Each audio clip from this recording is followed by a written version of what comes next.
First off, start by telling me about your character in this film. Ron Woodroof. Man with a 7th grade education, 2-bit wild-ass cowboys, electrician / part-time bull rider.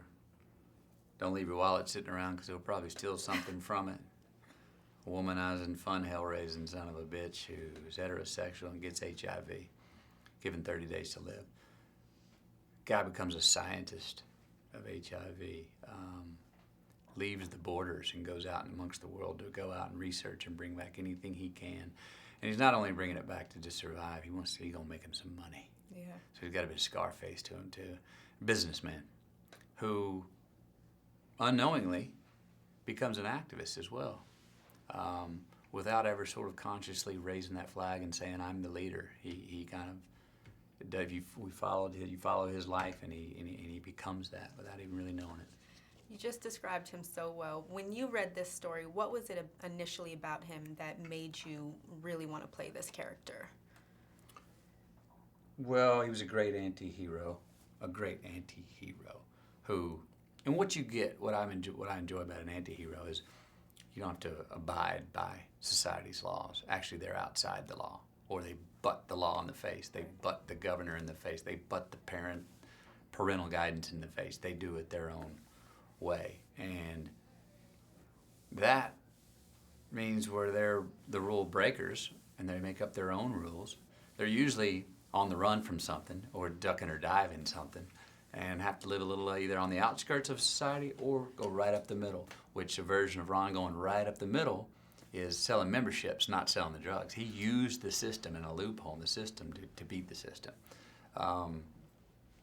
And this fact that this guy, he really only found purpose in his life when he got HIV. He found the one thing that he could grab a hold of and fight for every single day, every minute of the day. And he was never going to lay down and go, woe be me. You know, he was not going to fade away.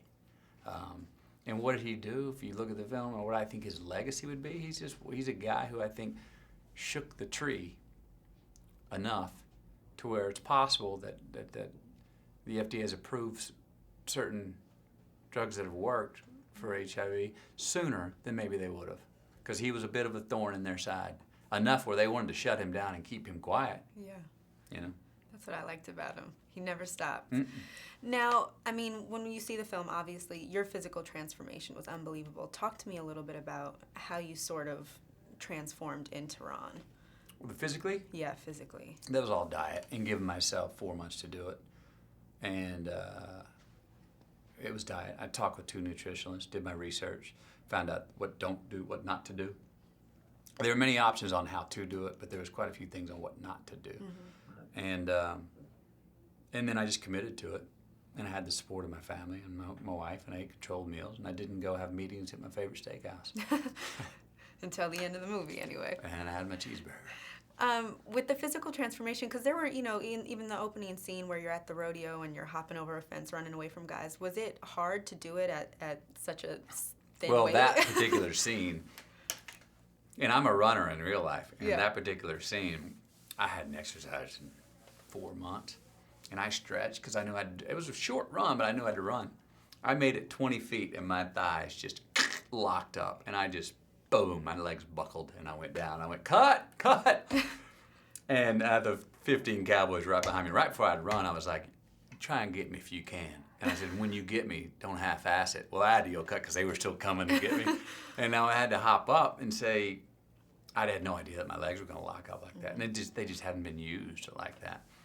So that was a long day. Yeah. And I was more exercise, and I was sore after that day for a while, which was funny because 4 months earlier, I could have done that 5,000 times in a row, and not been sore. But the human body is incredibly resilient, and I was never for fear that something was going to be, you know, wrong for any long term. Right. Now, aside from the physical transformation, what were some of the challenges about playing Ron? The challenges were, one thing that was important to me was to maintain this anarchic spirit, that this guy was an SOB, that this guy was a real bastard and a real badass and a real selfish son of a bitch. Maintain that. Mm-hmm.